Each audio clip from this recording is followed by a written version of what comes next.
తూర్పు ఆఫ్రికాలో తొలిసారి ఒక రెస్టారెంట్లో రోబోలు సర్వర్లుగా విధులు నిర్వర్తిస్తున్నాయి. కెన్యా రాజధాని నైరోబీలో కొత్తగా ఏర్పాటు చేసిన ఓ రెస్టారెంట్లో కస్టమర్ల సేవలకు రోబోల్ని నిర్వాహకులు వినియోగిస్తున్నారు.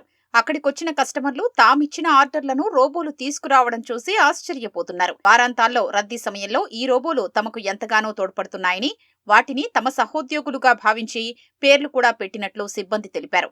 రెస్టారెంట్కొచ్చిన కస్టమర్లు క్యూఆర్ కోడ్ ద్వారా ఆన్లైన్లో ఆర్డర్ చేస్తారని నిర్వాహకులు చెప్పారు.